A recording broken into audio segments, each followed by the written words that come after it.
Only 30 minutes. Okay, we're going to do speed panel. I've done in 15 minutes before from 40 minutes. But we are the last panel, so got to make it very interesting for all of you, right? How about this? We do a panel with you as an extension. Now, the topic is cross-border exchange of knowledge. Remember, knowledge, talent, and technology to propel ASEAN, which just want to remind you, Penang is part of Malaysia, Malaysia is part of ASEAN. Got it so far? Okay, there's a start. Now, okay, to get it started, I'm going to, I always find the self-intro very important. I want you four, quick one, okay? Quickly introduce yourself and give me your position on the topic. You can even say ASEAN should not work together. I'm okay. Okay? Stephen, you go first. Okay, I'm Stephen Lai. I'm the chairman of the Malaysia-China Greater Bay Area Science Tech Innovation Alliance. For 30 years, I work across Asia, from Singapore to Malaysia to China to Hong Kong, Mumbai, and Tokyo. And I have been trying to connect people, ideas, and capital. And this is my position today. ASEAN cannot grow in isolation. We need to build bridges of knowledge, talent, and technology with global partners, especially China and the Greater Bay Area, if we want to stay competitive. So summary, ASEAN should work together, should work with China, right? That's the summary, right? Yes. Okay, good. Good position. Mr. Shahrul, newly added to our panel, right? Substituted in. Has a lot of courage to be coming to this panel. Can you hear? I want to borrow from him. Okay, does it work? All right. My name is Shahrul. I now work with CREST, less than a year actually. So newbies, huh? Yeah, newbies. Prior to that, I had the opportunity to work in multinational companies for 30 years. As multinational companies, they have presence in multiple countries. So being in that job gave me opportunity to be in multiple countries. And I had experience of crossing the border, whether it is a talent and see some technologies crossing over and things like that. And I love working across countries. But that's not the reason why companies have presence in multiple countries. Companies do not have presence in multiple countries because their employees like it. But there must be a business case why they need to be there. Among them are access to market. Among them are access to resources in terms of incentive given by the government, in terms of what they can get from those countries, what the country offers. So by the nature of it, every country tries to be different because they want to attract different businesses. So now we want to ask, how about at region level, not a country level? So it is a big question, but I want to ask, what are the business cases for that? And I struggle to find the answers. I see. And that would be topics that we can discuss. So in summary, you're saying that ASEAN, it's natural that every country fight for themselves, but you need to find a reason. Maybe after 30 minutes, we have the answer. Let's try out. Let's go. You guys have to be participating in that. Let's find the answer. Why the hell ASEAN needs to work together? Actually, I have the answer. I'm not going to tell you at the moment. Okay. Next, Palani, your introductions and your position. Hi, I'm Palani representing the ASEAN Future Workforce Council. We are actually a body representing the business and industry of the 10 ASEAN member states with a specific focus on future skill agenda, right? But I think towards the subject of this matter, I mean, on this subject, I've been in the last 28 years in various roles in the MNCs and all that, and currently running my own manufacturing facility that is focused on. So from starting from a career of human resources now to running my own business entity in manufacturing. So I believe this could be an opportunity to share some of the thoughts whether is it a necessity or whether there's a need. I don't think so that ASEAN as a region talking about the mobility as a fact, as a need, but it has crossed even at the stage of necessity. It is actually one of the ways for ASEAN to thrive and tap the opportunity that is available in the region. And then talent is one unique, I believe, the aspiration that ASEAN need to work on for us to leverage the opportunity that's being tapped. That's my call. So your position is that ASEAN should work together? Definitely. And you know the answer why we should work together? Naturally. I'm sure that means, Shahani, you have the answer next to you, right? In Chinese saying, 眼在天边,近在眼前. Team seem far away, but it's right in front of you. It's never ending work in progress. Never ending, I like that.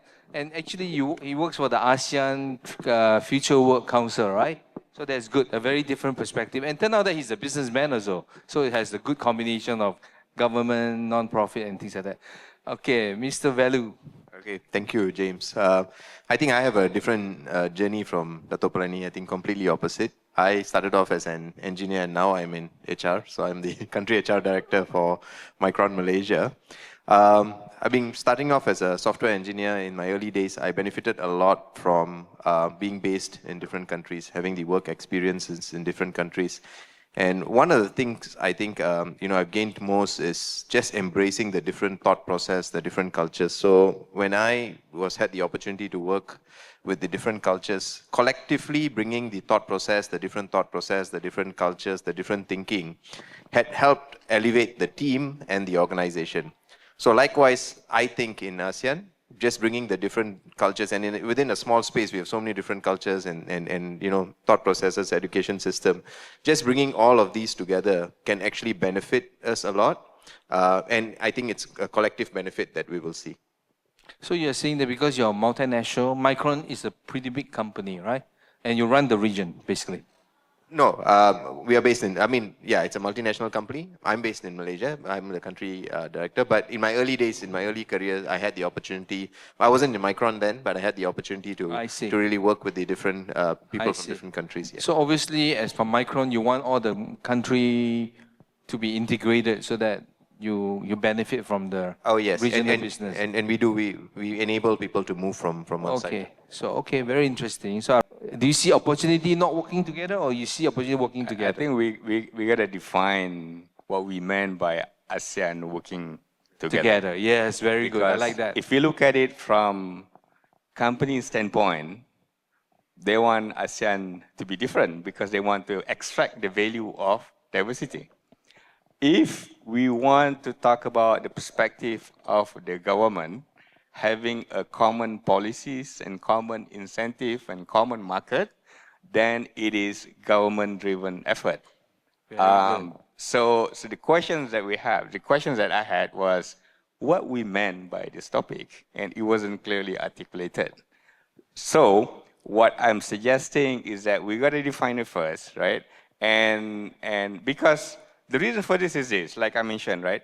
It has to be a business case to both the companies as well as to the government, because what government wants is to bring economic benefits and social benefits, but that is not the main agenda. The main agenda is, the main implementer is really the companies who take the benefits and drive the demand, and the social and economic benefit is a side effect, but not the primary objective. If you say that you want to have ASEAN just like EU with the common market, common policies and common incentive, you tear down the borders, that kind of stuff, we can at ASEAN level. And I think there is also, since Malaysia is the chair for ASEAN for this year, there's a lot of discussion that's going on in the government today in terms of bringing the economic policy closer together, so that when investors come in, they look at it as one region, as one block, right? So that's one perspective, and when we can do that, right? Look at this perspective, we go to first look at the structure. I mean, what is the potential of ASEAN? We are talking about ASEAN as a market is about 4.7 trillion market US dollar that is expected in 2030. Okay. We have got roughly about 26% of the active workforce within the region, right? So let's look at ASEAN as one, right? Okay. The third dynamic of ASEAN is that the 10 member states of ASEAN is actually at a different stage, different pace, and different dynamic of development, all right? Which means to say you could tap an advanced economy opportunity. At the same time, you could also tap an emerging economy opportunity within one ecosystem, all right? So this challenge and opportunity is actually a kind of a beautiful merge that you could develop, you could exploit, at the same time tap in the context of ASEAN. You see, for example, in some part of it, let's say if you take it on a certain services area, like the AI and the semiconductor, Singapore is doing well, right? But there are also an emergence economy, for example, Malaysia, that is now benefiting the China +1, +2 economic factors, that is slowly shifting into the economy.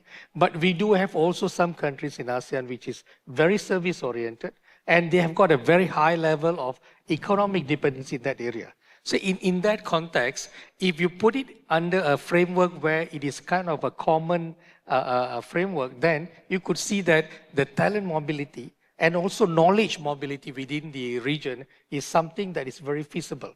All right. So we don't talk about the concept of a brain drain anymore, because it is no more a brain drain. So when people talk about if you move out from a country to another country, or you mobilized around it, could create a brain drain in the the original country. But it's no more. It is about brain circulation. It is about how do you circulate the knowledge, the talent, the know-how within the ecosystem, where that platform becomes a common platform. So this is actually the unique opportunity of the ASEAN, because these countries are also very much structured by the tradition.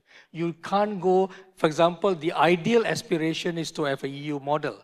But in ASEAN, even to have a common skill model is a challenge, because every country is very protective on their some territorial area. But like what you mentioned earlier, if industry started to create an ecosystem of exchange, it is very much viable and fast, because business, we are not bothered about we are not bothered about the limitation of the law, but we are more concerned about how do you get the talent ecosystem to be robust, so as we could drive productivity and profit. Okay, so first, as a company, we do invest a lot in developing talents within the country. So that's the first thing. So we do work with universities on developing the curriculum. We introduce curriculum, we introduce guest lectures, and things like that. So we work very closely with the universities, not only universities, technical institutes, vocational training colleges, and things like that. So we do invest a lot in developing talent locally. Okay, then across countries, we have a policy of allowing our team members to move across to the different sites, apply for jobs internationally, and move abroad. So many have moved to Singapore and so on. So in that sense, what we see collectively as they move, and then eventually if they choose to come back, we see, like Dato Palani said, what was initially perceived as a brain drain is actually becomes a brain gain. And in several other countries like India now, exporting a lot of talent. Now today, these talents are coming back and contributing back to the country. So we see that as a policy. So we see this as an opportunity. And having seen this movement and how it benefits the company, the organization, I certainly think, loosening of the policy, allowing movement, more free movement around.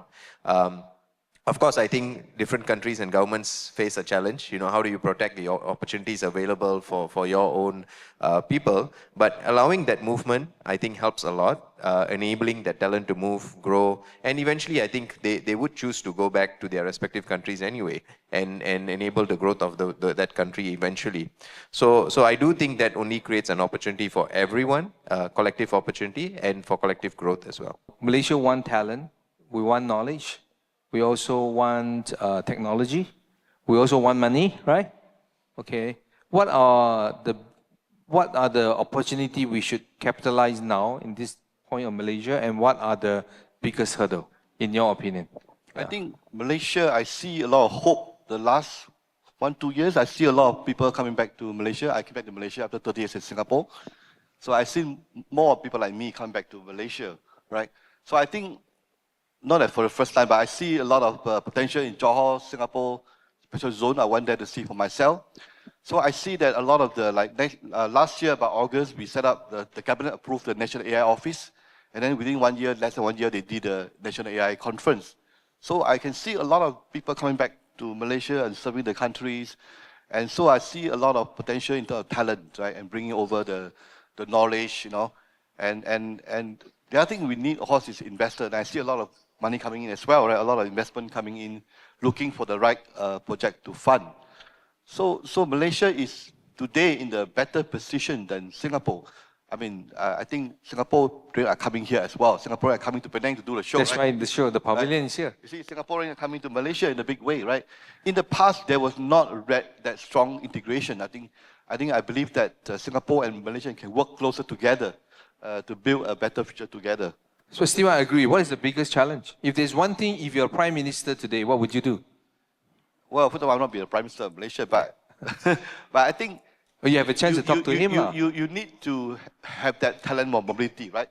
Singapore is a very open country to get talent to move there. Right? Malaysia can be can as well do the visa rule and to liberalize the rule better to allow people to move freely around country to talent pool. Right? Malaysia is a very attractive place.